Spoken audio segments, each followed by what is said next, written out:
Okay.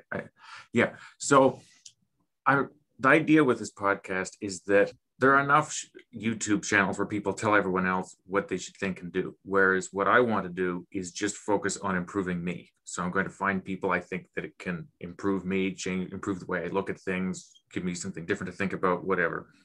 And if viewers find this interesting or beneficial themselves, that's good. But I want to keep it focused on me. I think that'll be more humble and less obnoxious and still very useful.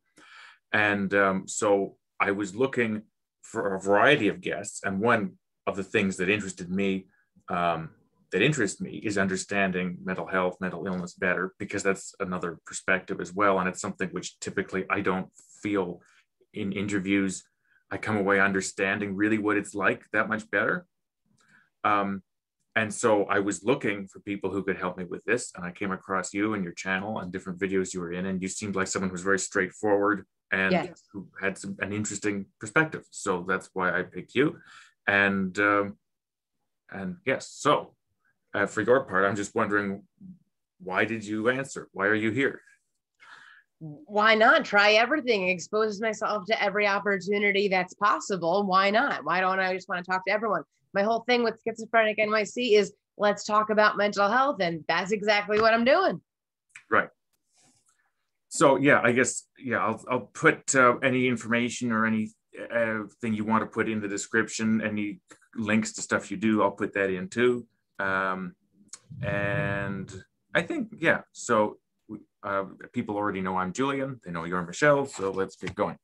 Oh yeah, one other note before we start. As I kind of said in my email, part of my approach is I want to be direct and honest and curious, because I don't want to just, I think it's important to be curious with a lot of things, and I am. So, but if there's any question I ask where you'd prefer just not to answer it, by all means, feel free. I prefer that. If you think that I've worded it really weirdly and you'd like to make a suggestion or, take issue with it, whatever, feel free. That probably won't come up. So I thought it would be good to start just with how you came to be diagnosed or see yourself as having schizophrenia. And then I'll ask questions along the way. Sure. So how I got diagnosed, now I hate to be schizophrenia. Okay. Well, I guess my story starts maybe in high school. All through high school, I was extremely, extremely paranoid, but I didn't believe that I was paranoid. I thought I was right. Everyone that tried to get me help, especially my mother, I always thought they were trying to hurt me and not trying to help me. I thought everyone was trying to get into my head. Everyone wanted to know my secrets. I was thought broadcasting. I was just extremely, extremely paranoid. And I go to college. I think I'm free of my mom. Everything's going to be great. I'm having the best time ever. And then all of a sudden, those same thoughts, those same voices come into my head, and they start telling me that my roommate is trying to hurt me, sabotage me, trying to kill me in some way. And that's when I realized, oh my goodness, it's me who has the issue, not everybody else. And that's when I decided to go to the health center to get some sort of help or something like that. And after about 15 minutes there, they told me that I was bipolar. Here, go talk to the school psychiatrist, get on some medicine. Things didn't go so well. There was, ups, downs. It was all kind of craziness. During college, I went to the psych ward 3 times. After college, I stopped seeing that doctor because it was up at school. And I was kind of like, I need to see a new doctor. I need to get diagnosed. I need something, because I knew that I wasn't bipolar, but I was too scared to kind of get the right diagnosis because, I don't know, I was still kind of like, a little taboo about it. But I was more open and honest. And they were kind of like, yeah, you have schizophrenia. And I was kind of bummed out at first. I was like, who's going to want to be my friend? Who's going to love me? What's going to happen? I was all upset. And then I go out to dinner with like 3 of my college roommates that knew me very well. They lived with me for years. And we're sitting there and I'm like, okay, how do I do this? How do I do this? How do I do this? And I just go, guys, I want to tell you that I have schizophrenia. And seriously, the conversation went like this. Isn't that what you had the whole time? That could not have been more obvious. And yeah, we told you that.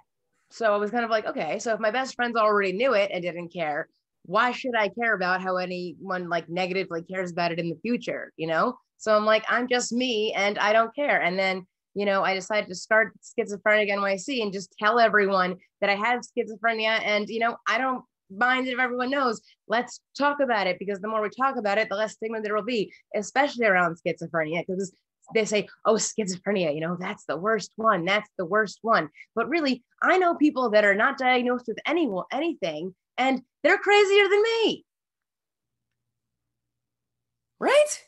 Come on. Yeah, and also that it doesn't make their lives a piece of cake either, just because they don't have any known conditions. So sure, that was an amazing summary. You know, as far as efficient, I'm sure there are people who would have taken the whole podcast just to give me a summary. So that's really good. Now I want to go back and go through the details. So in high school, you say, oh, this is my attempt at a summary, it's imperfect, that you were very paranoid and that you thought people were trying to get in your head. You were thought broadcasting, which I believe means that you thought that people could read your mind essentially, or couldn't quite tell the difference between what you were thinking and what other people would know, which kind of sounds like extreme self-consciousness. Like people will kind of do that.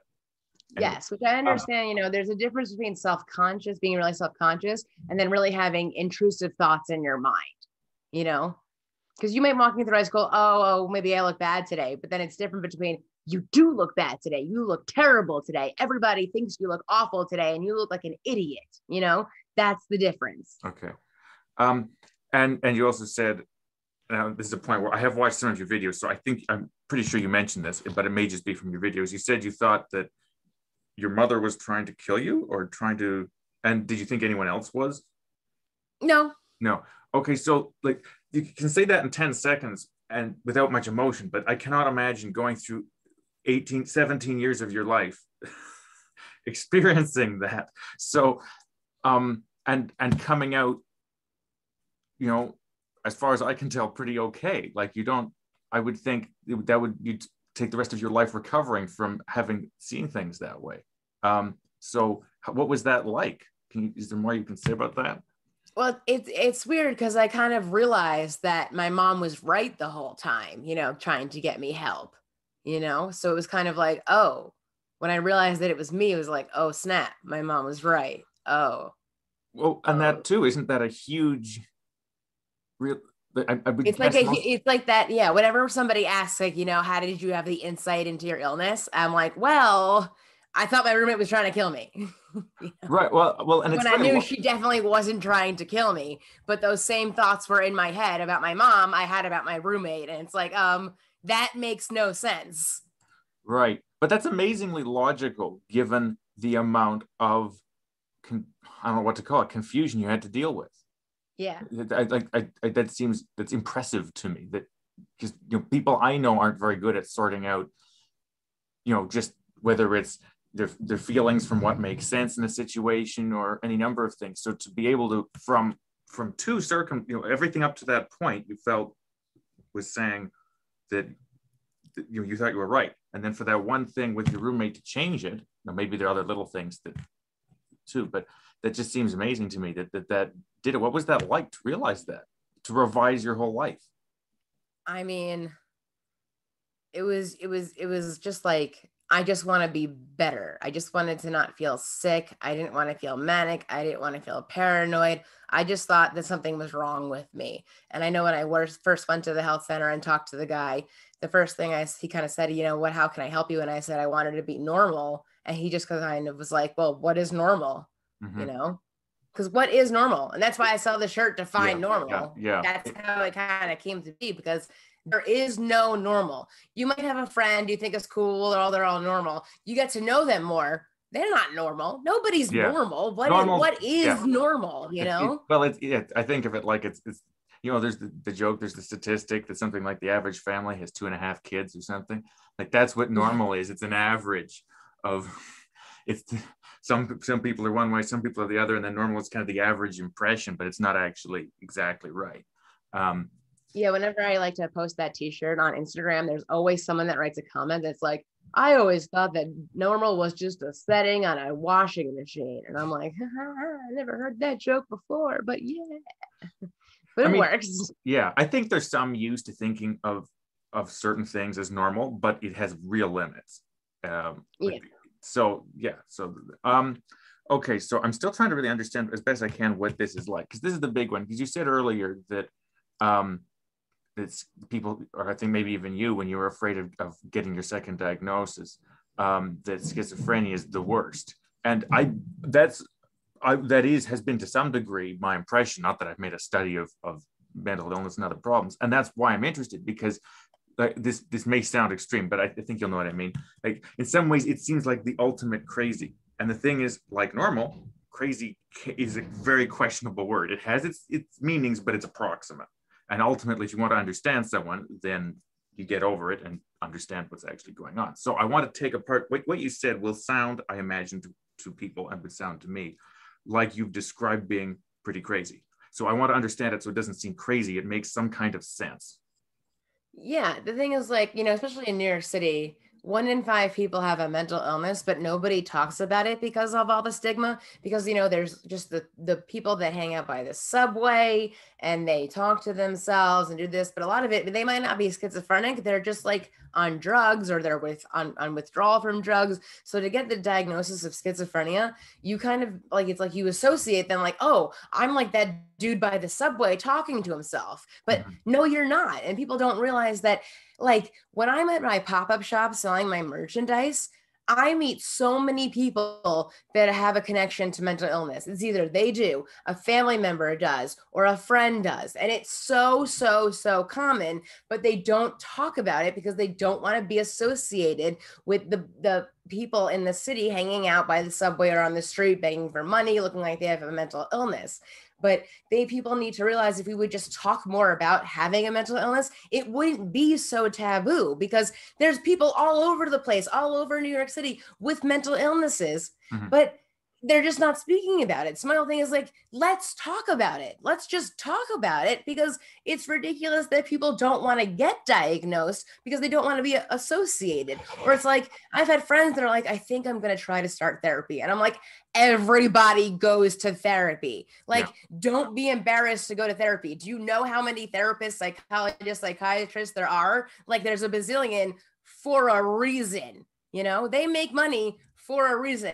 It's a good career for a reason, like, Yeah, it would be nice to view therapy perhaps not so much as, I'm just trying to think of different ways that I might view it. I could view it as being something like a last resort, and it feels like you're weak and you have a problem, or it could feel like you're going to introspect and understand yourself and improve your life. So it's the same, it's like going to a yoga retreat or something, like, or a meditation, something. It's the same kind of thing. So which would seem like a more helpful and healthy way to think of it. Okay, so I'm still trying to imagine what it's like to go through high school thinking the sorts of things you were thinking. Not a good time. High school is not easy. High school, you're very self-conscious, but when you have a voice in your head making you even more self-conscious, it's even worse. Could you enjoy much? Was it constantly like, how do you live thinking your mother's trying to kill you? Isn't that pretty stressful? I mean, I just, moms and daughters don't usually get along in high school, so it's well, that's sure, but but you come home and I would think you'd be on edge interpreting almost anything that could be interpreted as some sort of something malicious or aggressive. You'd interpret it that way. Is that? I mean, I thought sometimes she was poisoning my food, things like that, or if she'd leave a newspaper on like on the step and it was like to a headline, I thought that headline was like geared towards me to read it or something. It was just anything. I thought she was subliminally or something, like trying to like get into my head. It just anything, just the most paranoid thoughts. I thought she was purposely doing everything just to hurt me, when I realize now, no, she wasn't. But, our relationship is good now, but there's still always little fights where it's hard to speak to her because she's very like, pessimistic and, always likes to tell me, oh, you shouldn't have done that anyway. But, that's just how we are. But, I realize now that other stuff, the therapy she brought me to that I refused to speak at, I should have spoken, but I was so paranoid, and the voice in my head telling me, don't say a word, don't say a word. They want to get into your head. They can't get into your head. Don't let them know what's going on in your mind, things like that. Like, I stone-faced every therapist ever I was brought to by her. I would not speak because I was so afraid they would talk to my mom, and I did not trust my mom. Right. So, and yet you actually managed to get through high school and graduate, I'm assuming, based on the fact you went to college afterwards. So that's pretty impressive. How? Lacrosse. Okay. I wanted to play lacrosse in college. And I wanted to get out of my parents' house because I did not like living with them. Okay. So I used lacrosse in college, and I wanted to be a graphic designer, and I just went for it. Hmm. Well, again, Mhm. that I find that amazing that you're able to plow through. That's what a lot of people say. Well, yeah, and it's so is there anything you can tell me that would help me better understand what that would be like, so that it, yeah, like, is there anything maybe that would be in my experience to be like a milder version of that, or something? Like, I came up with self-consciousness is the best thing I could come up with. Like, sometimes in social interactions, for example, I might wonder what someone's up to, what some communication meant. And I'm just thinking, yeah, keep going. yeah, so yeah, well, I'm just so that might be something, but I'm just, because it's so wild sounding, and I want to really to understand. I want people listening to understand it. I'm just trying to make more sense of it. So It's just the more the intrusive thoughts, because like I said, in high school you're self-conscious, but everybody is. But right. it's the intrusive thoughts in your head saying everybody hates you, nobody likes you, they just keep you around to be nice, but nobody really actually likes you. Things like that, like nobody, like everybody hates you, just everybody hates you, just things like that. Everybody hates you, and you're really, really fat, which I wasn't. I was extremely skinny, but for some reason I believed I was really fat. But I guess that's all that a girl kind of a high school thing. But it was always like, it was always like, don't talk to people because nobody wants to hear you speak to them, kind of a thing. It Now, was very like, just don't do, just, I was almost kind of a selective mute at some points, because I wouldn't raise my hand in class. I wouldn't talk to the teachers. I was very quiet. I only had a few people that I would actually speak to. It was kind of just like I wasn't vocal. I wasn't talking to a lot of people. And because I didn't think people actually liked me, because I was so paranoid, and I really was thought broadcasting. I thought people knew what was going on in my head, because I had a lot of stuff going on at home. Like my grandmother was very sick, but I didn't tell people, but I assumed they knew. But why would I assume they knew? Right? It was just, I mean, I know I keep going like this, but like that's all that I realize now how stupid this all was. And I wish that I could go back to my earlier self and be like, listen, yo, you have this. Take these meds. This is what you need, and you will have a better life. But that's not what happened. It's so many things I wish I could have done. well, it sounds like in a way you were trapped in your own, I don't mean this at all in a critical way, but trapped in your own self-centeredness. Like, it seems like you're thinking that things revolve around you, which people do to varying degrees Yeah, anyway. yeah, It's I like you're thought. trapped in that, Mm-hmm. which still makes me all the more amazed that you're able to get out of it. Because that's part of what's frightening about it, and other, I think, mental illnesses, is the idea that you cannot get through to someone, that they're stuck in that, you can't get past the illness. Um, is Do you think you'd have had it, if you could go back to talk to yourself, you'd have had a chance? Is there any way to get through? I mean, if it was actually me, maybe. Maybe, yeah, I think I could have. I think I could have, you know? I think so. I What do you hope so. think?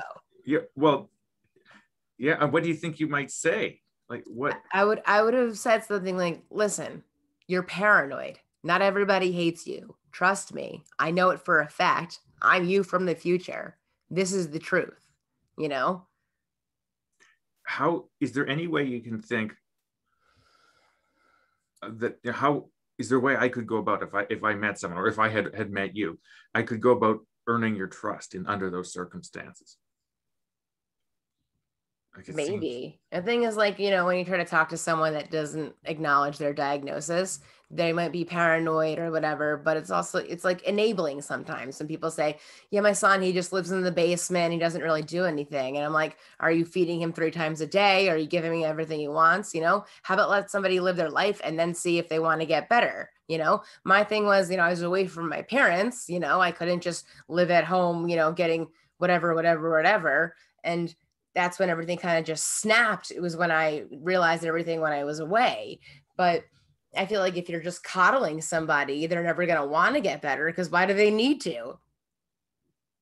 That's kind of what I kind of say. I don't know if that's the right thing to say, but It's a like, perspective. it's kind of like, if you don't need to do anything for yourself, why would you change? Yeah, well, it's the tricky thing. I mean, I would think maybe that if whatever the condition is you're dealing with could potentially make you more miserable, so that would motivate you potentially to change it. But yeah, Yeah. I can see it goes both ways. Because I had like lacrosse as something in college. So I had something to really, really focus on. I mean, of course, there's classes. Classes are important, but being on the lacrosse team was really something to focus on and really builds character. It builds, team camaraderie, working with people, team building, all that kind of stuff was also very, very helpful. So would you say then that do you think you were less paranoid when you were with your lacrosse teammates? Like, did you trust them more? After a while, when at first I showed up, I wasn't that great at lacrosse. I sat the bench for maybe my freshman year, but once sophomore year came around, I started playing a lot more, doing a lot more, became a much better player, became like the leader of the defense and became a captain. And it really like taught me maturity. It taught me professionalism. It taught me like, how to handle people better and just how to be more mature. So I would say that really made the biggest difference in just my, maturity life would be on the lacrosse team. I mean, school is important when, that also makes you mature, take care of yourself, everything like that. But, having a support team is really, really important. And I would say like my lacrosse coach was really a good support team. My friends were a great support team, but my lacrosse coach was also a good support team. And somebody with a mental illness, having a support team is so important to have, because if you're having not a good day or anything and you have no one to talk to, that is just you in your head alone being miserable. But if there's someone you can speak to, that can just put you in a much better mood. And then you might just forget about all those horrible feelings and thoughts you had earlier. Right. So do you think that, is there any, this is just a thought that's occurred to me. Do you think that possibly something like some team oriented activity, it would have to suit the person, but could be an important part of some kind of therapy? Well, and I mean anything like that, even like group therapy is good like that. But just for my experience, I was always an athlete. So being part of an athletic team always made me feel like, as one. Like I was always paranoid, but like in high school, I was very good at lacrosse because like it was a new team, stuff like that. So it was kind of like, I'm good at lacrosse. People like me on this team. People like me. So that was like the one joy that I had, because I didn't have that paranoia around it, because I was like, people are like, you did great. And I was like, yay. So that was like, that's why it was good for me. And that's why I wanted to play lacrosse in college, because that's where I felt the best. Okay. So then it was possible for people to get past the paranoia if they were positive enough, if they were, because I guess, because I can felt imagine confidence. I had the confidence. I can imagine so it's not like you were completely lost in your own world, so to speak. Like it was possible, for the fact that you were doing well, that other people were telling you were doing well, that actually did, you could see that and agree with it, so it helped. I did get in trouble sometimes in high school for lacrosse. Like I would get into fights sometimes, or just arguments with other players, things like whatever. Even in college, I got like in a fight with a girl. Well, she more attacked me. It was like their senior day. Their one senior wanted to score so badly. So I was purposely just on her, defending her, kind of taunting her, being mean to her. And then she tried to fight me, but whatever, that's fine. But that sounds like it has less to do with schizophrenia and more just to do with people. Yeah, I just like to share that story, yeah. because she got to fight me and she got booted from the game for like 3 minutes. And then I wasn't allowed to mark her the rest of the game. Okay. It's a funny story I have. I love that story. She tried to fight me. Please, please. Would you say that you are more of a fighting sort of person? Well, I played defense, and people always commented on how aggressive I was. Like, listen, I'm defense, and if you're going to take a shot on my goalie, I'm going to destroy you. Mm-hmm. That was my thing. Like, do not take a shot on my goalie, because I was the lowest defender, and I was like, right. So you're attempt this. Yeah. You want to attempt this? Go for it, because I'm here. and I'm going to stop you. Unless all those other times they actually did score. But that was my mentality. It sounds like a good mentality. Yeah. Okay, so but I'm thinking too that to realize that in this was your first year of college when you decided, Yes. okay, so that's like 17 and a half years or something, Mm-hmm. that where you suddenly revised everything about how it looked. Like nobody, that doesn't normally happen to people. I'm wondering what that's like, or maybe it happens once in someone's life that they make that much of an adjustment to the. It was like the same thing with my mom. It was like, is my roommate putting papers over here for me to purposely see them? Is she doing this on purpose? Is she say that to me on purpose? Is she trying to hurt me? Is she trying to sabotage me? Is she trying to kill me? And then I was like, what the, why are these thoughts coming into my head? Oh my goodness. These are thoughts in my head. Oh no. Like it was like, how did the same exact thoughts follow me here? It was like, oh my god, it was kind of like, how did this happen? I was like, it was me. It was me the whole time. Because how could these thoughts be happening again? That was kind of it.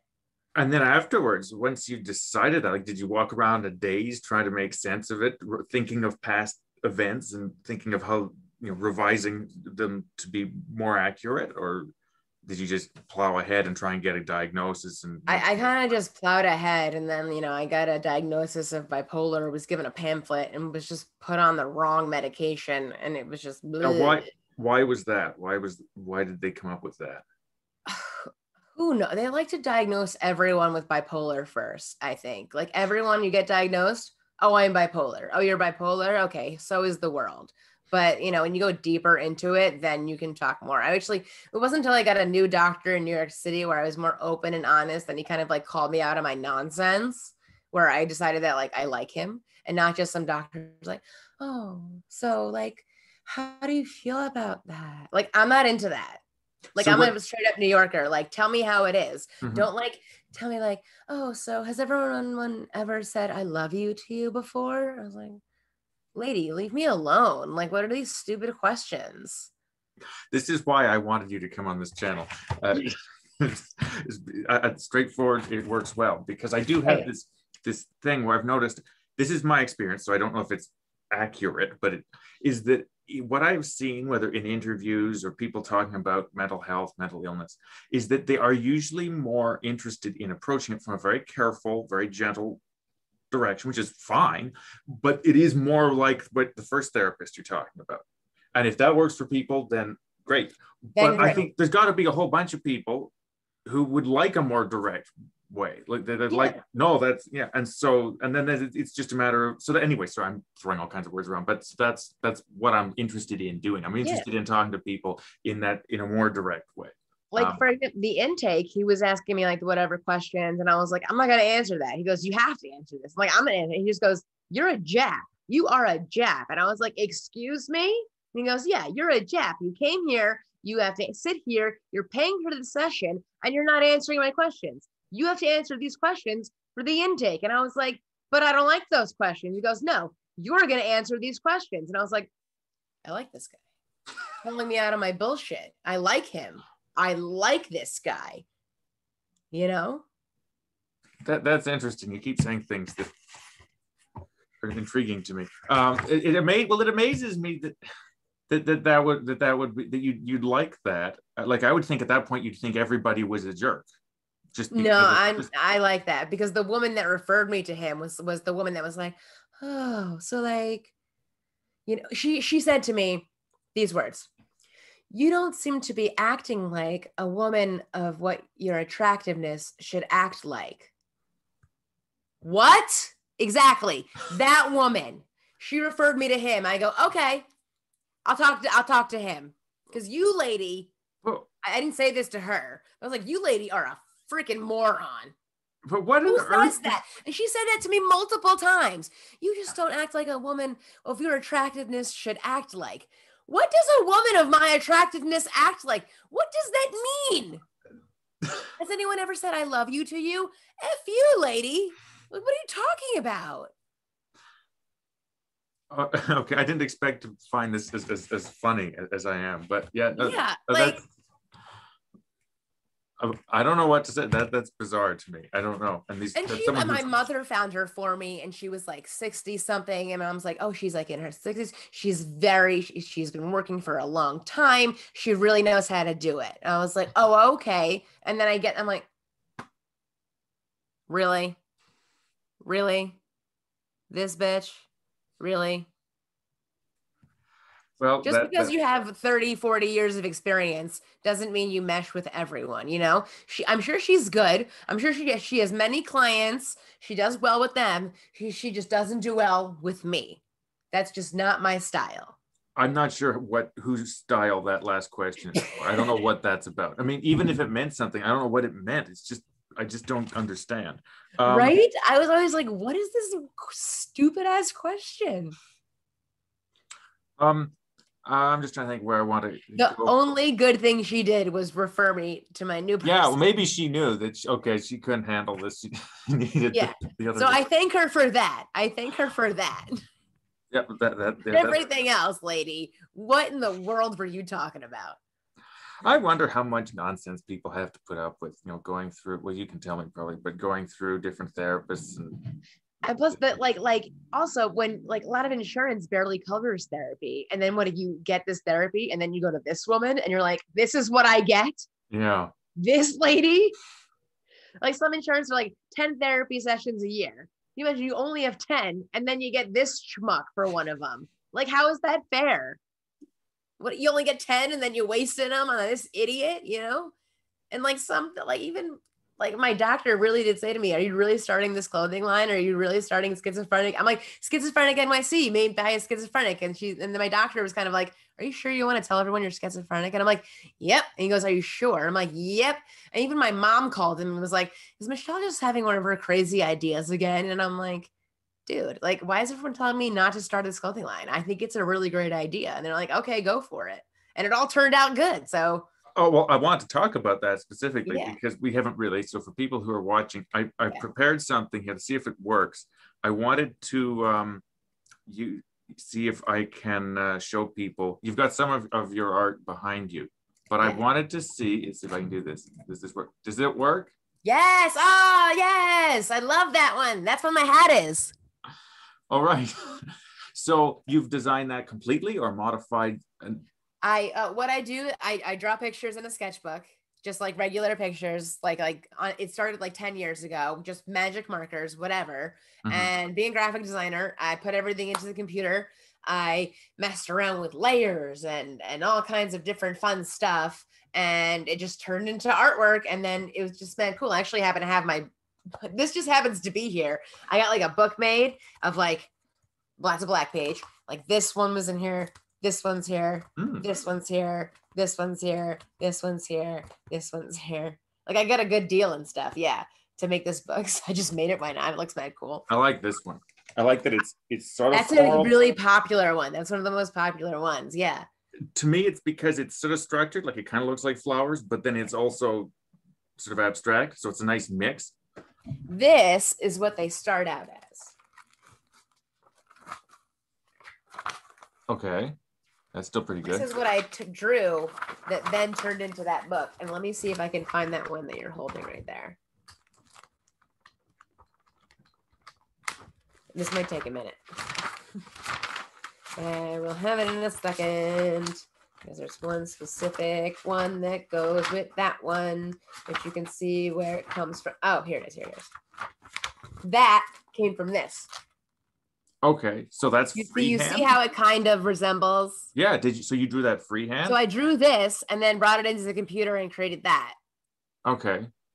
Huh.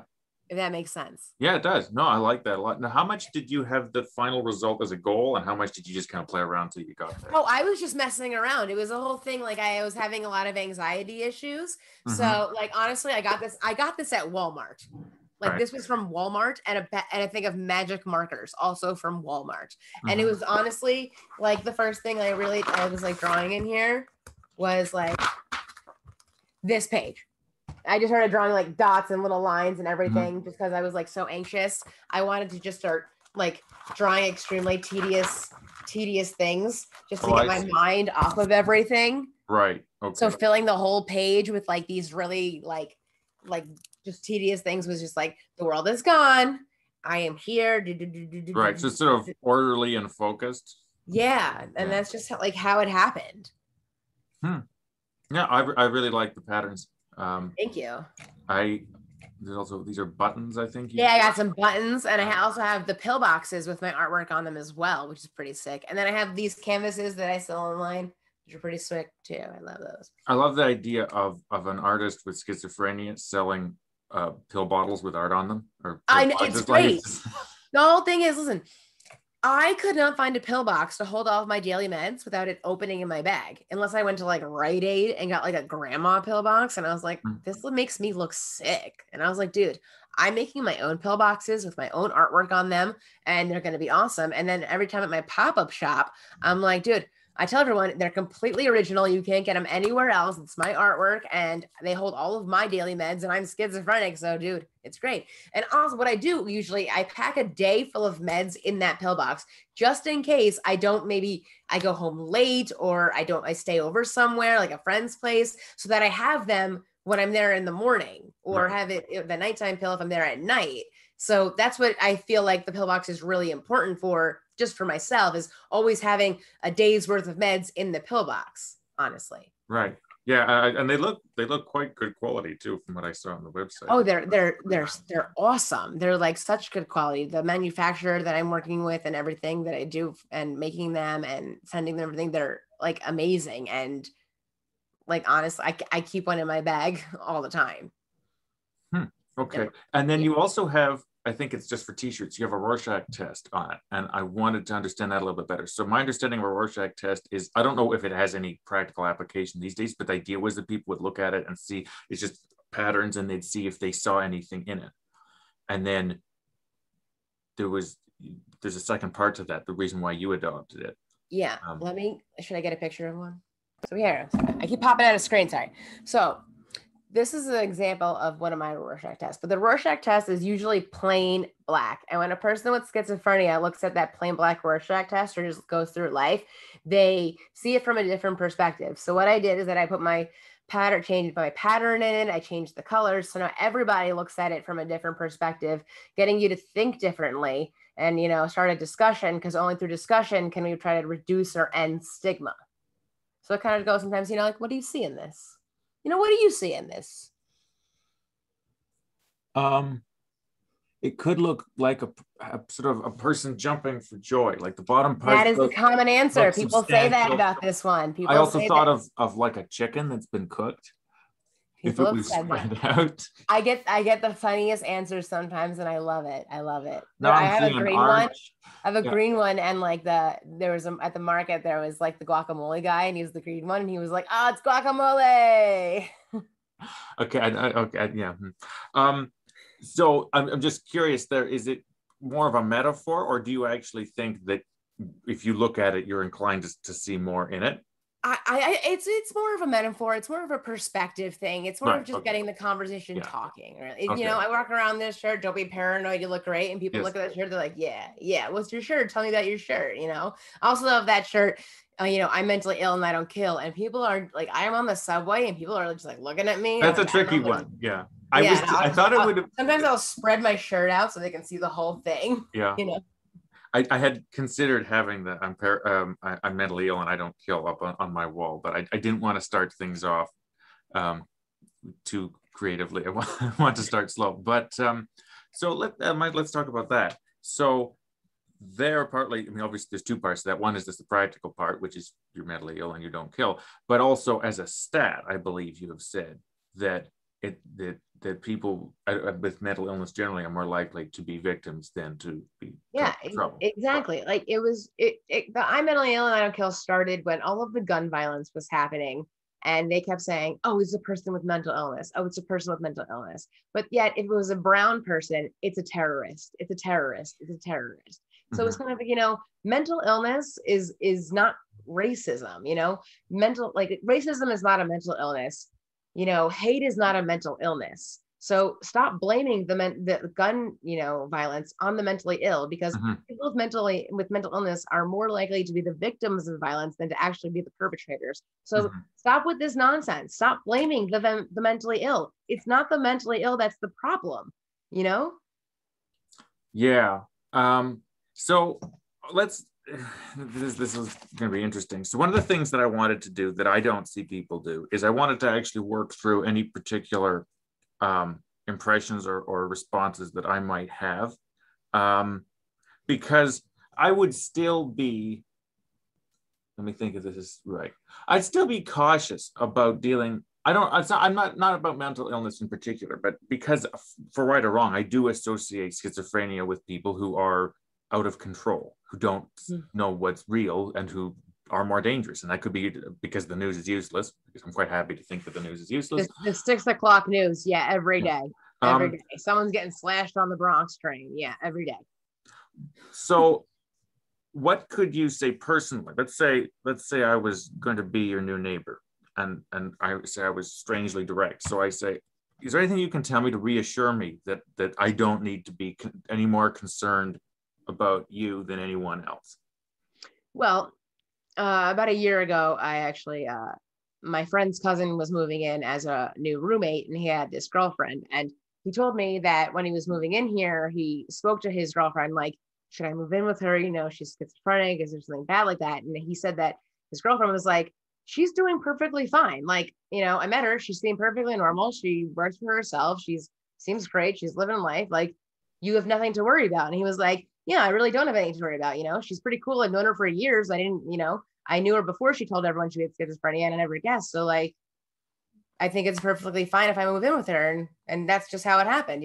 People meet me. They don't like automatically assume like, you're crazy, don't live next to me. No, I've never had any complaints that like that schizophrenic girl is popping off again over there, because that happens with, that can happen with people with schizophrenia. That, I'm not saying it doesn't happen, but I mean, nobody needs to be like, scared of me. I'm not dangerous or anything. People can be, but anyone can be dangerous. Right. If you think about it, anyone, you don't have to be diagnosed with anything to be dangerous. Hate crimes happen all the time. Is that because of mental illness? No, there's gun violence all the time. It's not because of mental illness. There's whatever, who knows? Hijackings, I don't know.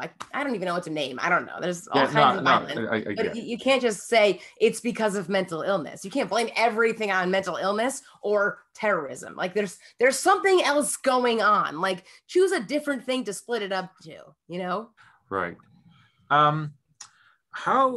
Okay, so if I understand correctly, the primary symptom you deal with these days is more fabricated memories. Is that right? I have a lot of false memories. Yeah, I have a lot of false memories, and I have a lot of false delusions. So sometimes I don't know if what I'm thinking happened or it didn't happen. And when that happens, I try to call somebody and I'll be like, hey, do you remember this at this time? And they're like, what are you talking about? I'm like, no, this happened then, and then this, and then this. They're like, you're making that completely up. I go, that never happened. And they're like, yeah, it never happened. I'm like, okay, good. So how do you, is there a different quality to those memories? How do you decide? I start dwelling on memories, and then they start building and building and building and building and building until I believe it's 100% true. Okay, so when you say building, does that mean that there tends to be an interpretation of this memory and what it means, and you attach to other memories and you create like a story? So sometimes I try to find like a timeline to see if it makes sense, and then sometimes I think I blend memories together, so it's really confusing not to know at 100% what's real or what's not real. And sometimes they just come in to try to resolve situations that I'm in, or they come in there like try to like mess up situations that I'm in. It's just like so I don't know if like things are real or things are not real, and they just go through my head, and it's like really frustrating. But like I said, if things are really bugging me and I have a way to figure it out, I'll just be like, call a friend. Did this happen? And it's usually the answer is no, but sometimes I still don't believe them and I think they forgot about it.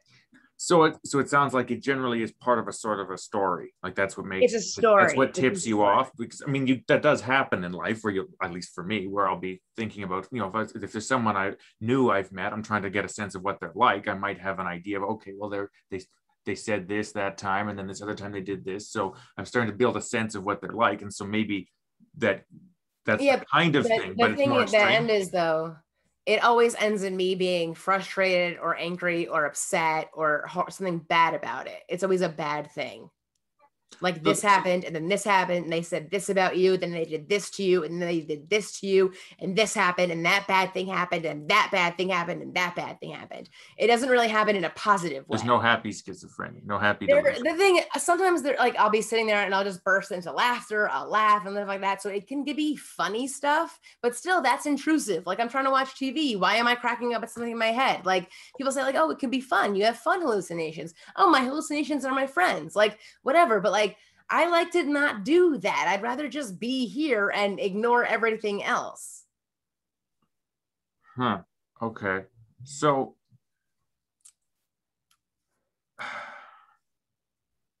I had a thought and I've lost it.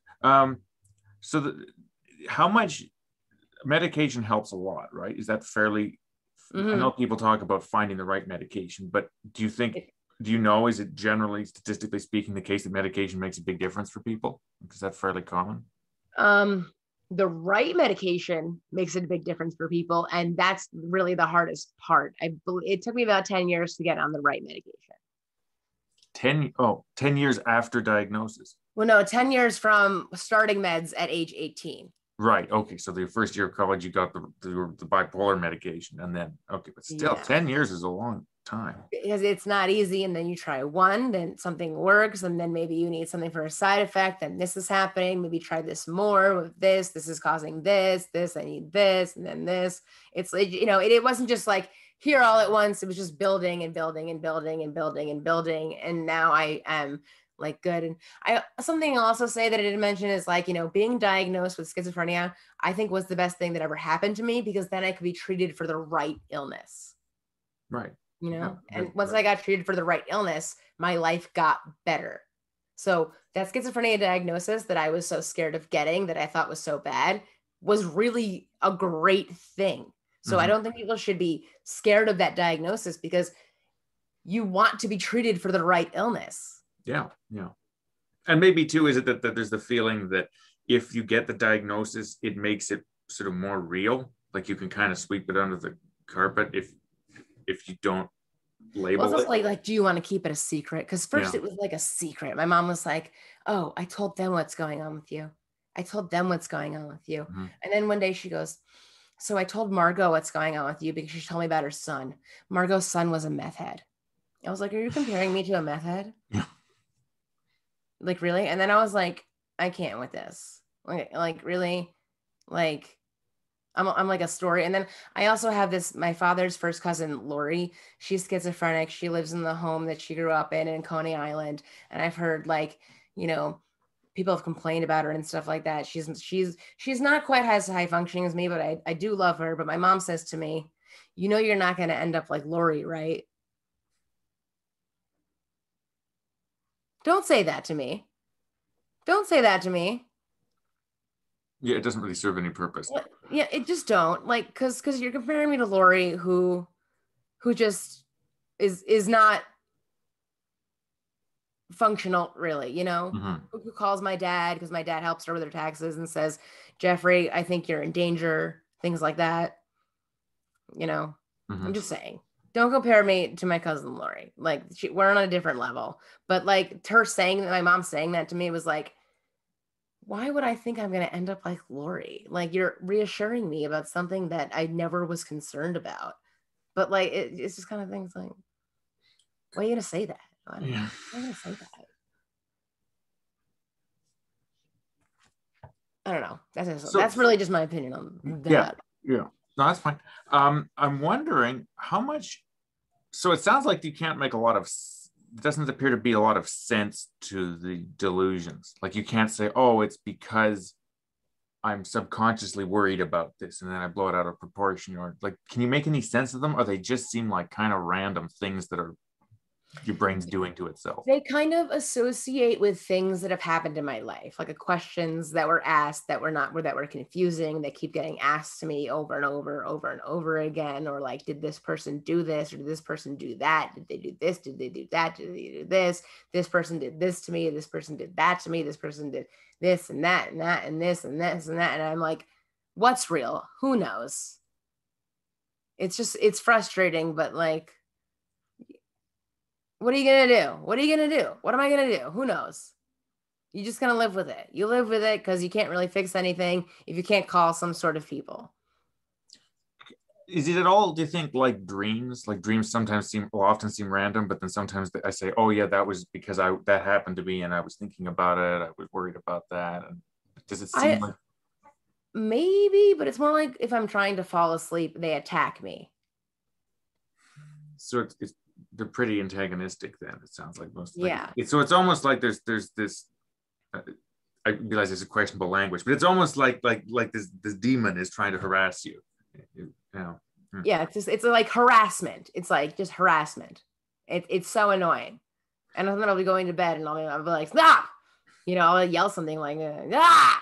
Just to make it stop, Like in college, I had this thing where even my lacrosse coach noticed it. If she noticed I was like maybe in a bad, I would just go, just to get everything out of my head, just get in the zone, just get it all out, focus. And she even commented on it one time. She goes, I see you do that and you're trying to focus, like get it all out.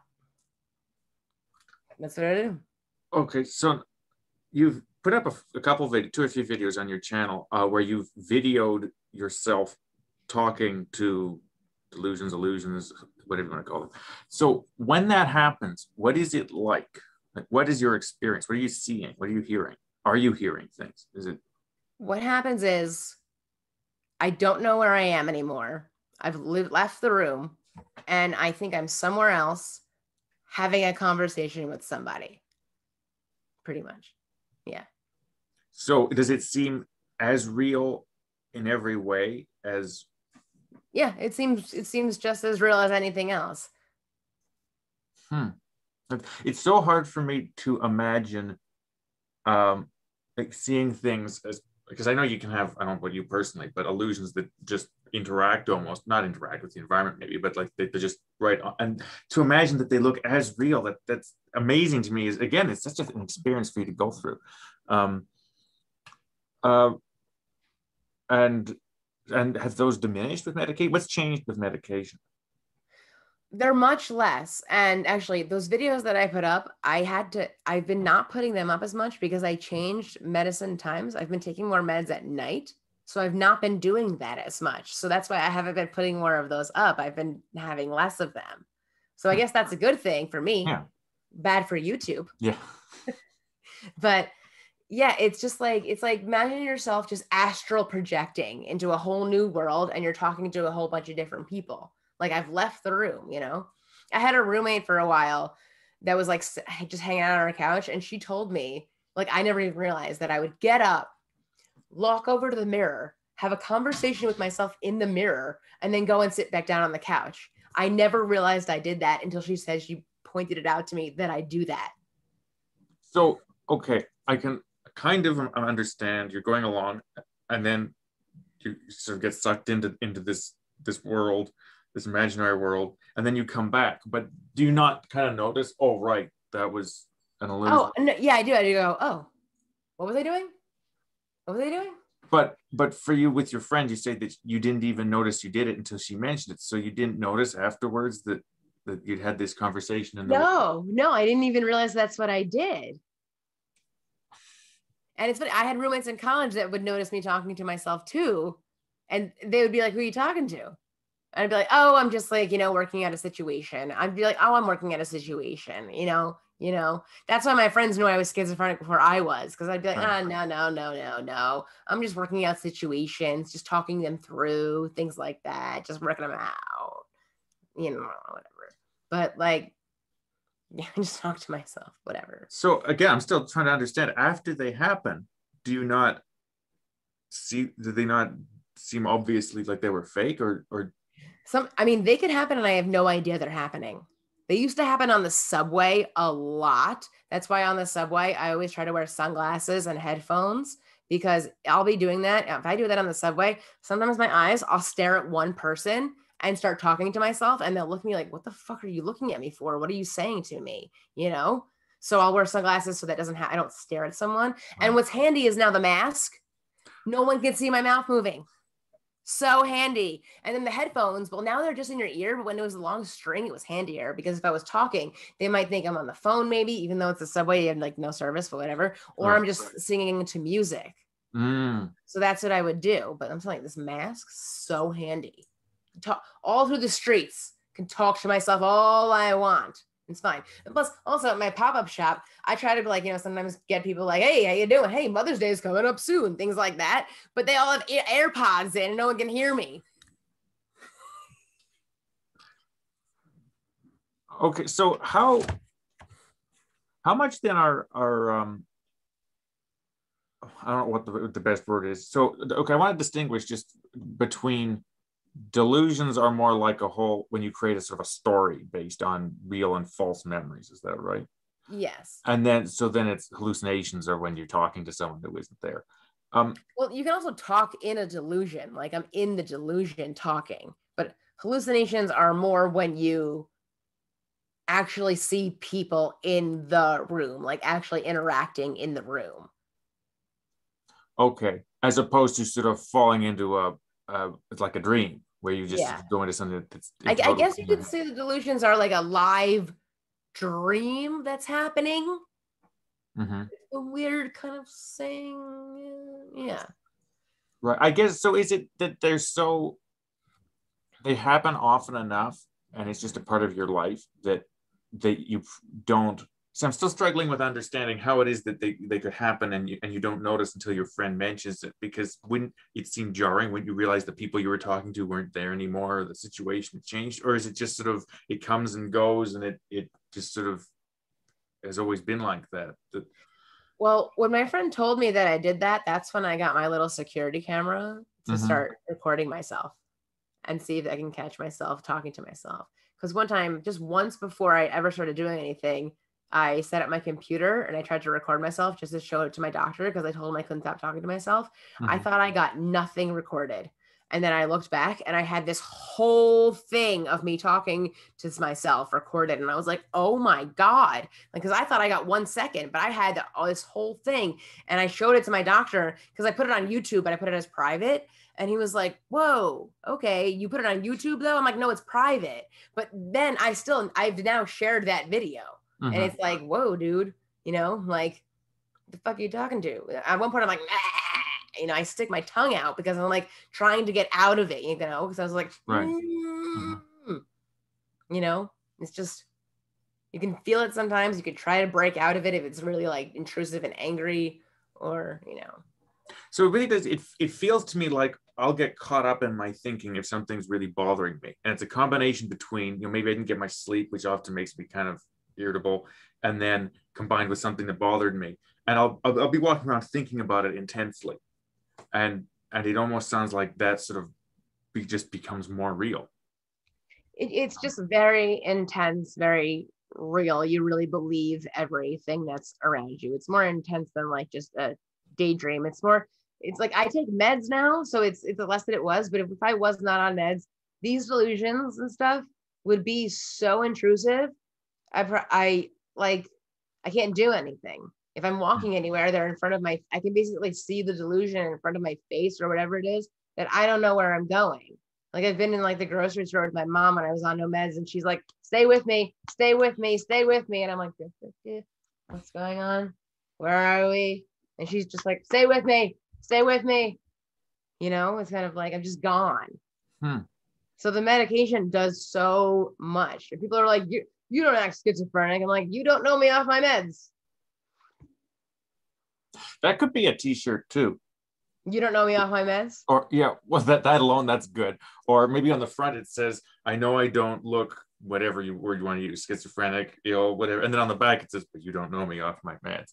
That's like that, yeah. So then when you first come into the room, it's just cheerful. Like I know I don't look schizophrenic. And then when you leave, it's a little bit darker, but you don't know what I am gonna use that for something. That right there, that's gonna be used. Well, I would be honored to have that put on a t-shirt. So do you have any advice if I was, again, let's say if we were neighbors or friends or something, any advice for any changes for how anything would be useful for me to keep in mind, or anything just to make our relationship go more smoothly, or that kind of thing? I mean, if there's an issue, then maybe you talk to the person, but I don't really think there should be that much of an issue if they're living alone or with somebody. I think you'd find out, like, do the cops come often, things like that. I really don't think there should be much of an issue unless the cops are constantly being called. Right. Okay, so then let me reframe it. If, say, I was getting to know you, would there be anything that would be useful for me to keep in mind? Like if you start staring off into space, is there a way that I can get your attention, or anything, just like any way to be helpful to make things work better? Just be patient. That's what I always say. Just be patient. If I am staring off into space, you just be like, hey, or whatever, or just wait till I come back, things like that. Just recognize somebody's different and be patient, just like anybody else. Everybody, whenever you meet somebody new, you have to kind of understand who they are, So it's kind of just like that. What I wouldn't say is, so you've been to the psych ward. Oh, what was that like? Tell me all about that. Why did you go to the psych ward? Yeah. Don't ask that question. Mm-hmm. That's not a good question to ask. At least, so why did you have to go? Yeah. Maybe save that for later in the relationship. Yeah, save that for a later day, because that's never a good question to really ask somebody.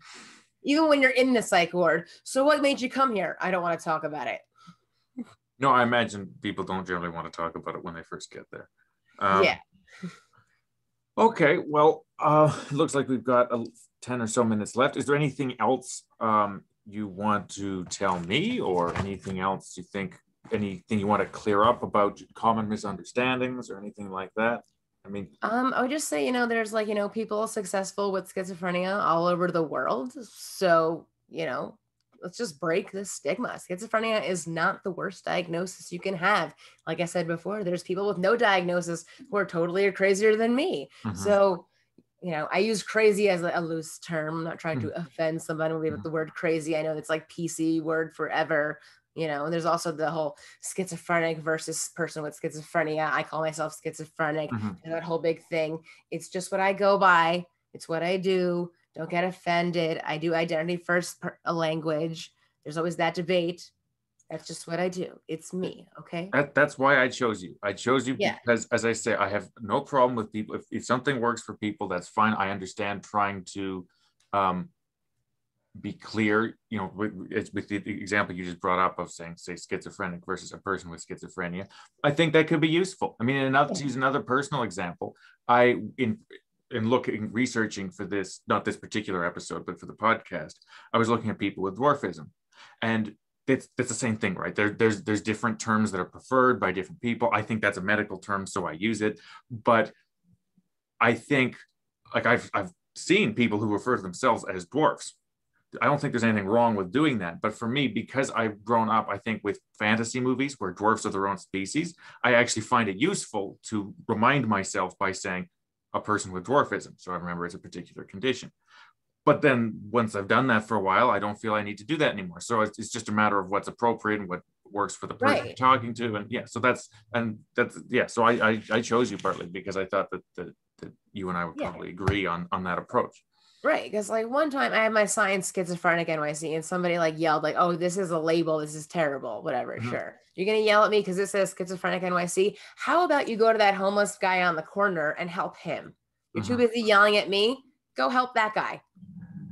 How about we spend that? All the money spent about the person first language debate, let's take all that money in that campaign and help out with the mentally ill homeless. I think that's a better use of that money. That's one of the most important things that I think, because I get harassed about the word schizophrenic all the time. And I think it's so stupid because I have schizophrenia. I can call myself what I want. Leave me alone. I was calling myself schizophrenic for 2 years before I even learned I'm not supposed to say that. Was I insulting myself for 2 years? If you don't like it, that's okay. But just like everything else, if you say that stupid schizophrenic, that's offensive. But that goes for anything. Like, oh, that person's a stupid idiot. That's offensive. Whatever. Yeah. It's just that. That's just what it is. But stop arguing and stop spending money on this stupid debate and actually go and help people. Because semantics does not help homeless people that are struggling, or help people that can only go to a doctor for 10 visits a year. Why are you wasting money saying it's a person with schizophrenia? Leave, who cares?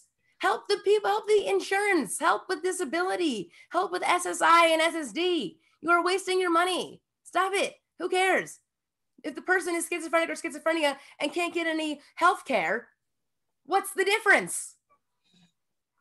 What is the difference? I agree with you. I want to play devil's advocate, though, just to be fair. Okay, you can play devil's advocate. Just to be fair.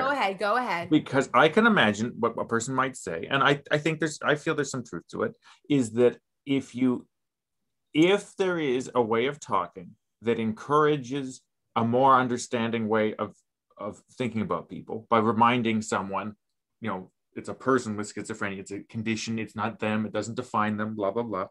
By doing that, it might help people to use the, reduce stigma, as they say.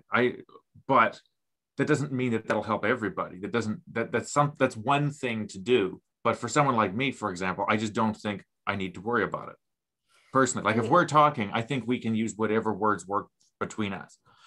But I appreciate the fact that maybe when you're talking about an organization or something, maybe they want to promote a more careful way of talking. I'm not sure. I suppose if I was doing like a big speech for an organization, I might say that I'm a person with schizophrenia, but I would still say my business name is Schizophrenic NYC. My feeling is, yeah. First of all, I mean, that is why if you call it political correctness, it's because it's for more political purposes. It's for broader, which are worth avoiding generally. Is in my mind, anything broader. I feel like right now PC language is so PC that you can't say a single word, and that's it is what it is. Sometimes it's frustrating, but that's kind of how the world is right now. So it is, but it's just I want one of my primary motivation for this channel is for this sort of conversation where it's direct and we're not tied up in that. But at the same time, I don't ever want to particularly bash that approach, because I think it probably is a value if it works for people. If someone's really self-conscious about any trait or condition, then I understand wanting to be but if you want to call yourself a person with schizophrenia, that's perfectly okay. It's like, I'm not mad. It's not that like I don't like saying you have a person with schizophrenia. It's that people say mean things to me. Yes. And I'm like, why are you busy annoying me and not helping other people? And one person was like, I'm a social worker and I'm trying to teach you. I don't need to be taught. I have schizophrenia. I am schizophrenic. I can call myself what I want. And there are a lot of things that are like, well, you don't call a person with cancer a cancer or cancerous. And I'm like, well, a person with lung cancer, their lungs are cancerous. Yeah. And it's, and they might, who knows? And people will make some remarkable jokes about themselves potentially. So they might refer to themselves as cancerous. The thing is, why can't I call myself schizophrenic? It's like they don't want me to call myself schizophrenic. There's identity first language, person first language. Why can't we respect both sometimes? You just respect both. Yeah. And to me, it's a matter. I'm interested in being able to serve as many people as possible. So I want to focus on the people who find that more. I think it's more direct. Less gentle language helpful, and I think, and I can imagine, for example, the culture could be a part of it too. If there's some construction worker, he probably doesn't want to be referred to in careful terms. He probably wants to joke about a condition that he has and show that he's not being wimpy about it and get over it as best he can. So I wonder whether if I don't know if this is true, but if you've only got the loudest, most active people trying to help with mental illness only have this one view, then the other isn't being served. The more direct, in this case, you know, saying schizophrenic rather than person with schizophrenia. So that, yeah, so that's what I'm hoping to do. So I chose wisely when I picked you to come on. I mean, yeah, dude, it's just, yeah. You chose wisely because I'm great. That's what. So you can tilt that up. Don't be paranoid. You look great. That's right. As I sit here in that same shirt and my pillows with my artwork on my pillow. It actually took me a bit to realize that your pillows were your artwork as well. Here I was showing it on the, you know, behind me, and then I realized I knew it was on your wall. But I don't really sell these. If you want one, you can email me. But I just kind of got them made for my futon to mesh in this room. They look really good on pillows. I like them. I'm not a pillow person, but it matches this one right here. It's fun stuff. I love it. I love artwork. I love everything. I love everybody. I love people with schizophrenia, and I love schizophrenics, and I love myself as schizophrenic. A person with schizophrenia, person with this, person with that, having this. Because I'm also a brunette, not a person with brown hair. Right. Okay. That's true. A person who wears a hat. Not a hatted person. Not a hat person. I don't know if that one made any sense. I'm not sure it did either, but I get the point. Okay, so we're just about at the 1:30 mark, which I believe is when you wanted to stop. And I'm running out of ideas, and I'm just babbling about nonsense. So I don't want any commitment now, but I would. You're welcome to come back anytime. This was cool. This was fun, and cool. I'm sure I'll think of more questions. I'll watch this again and get annoyed with all the questions I didn't ask. But yeah, I really enjoyed this. Thank you very much. Oh, thank you. Okay, I'm going to turn off the record, and I'll ask you a couple more questions.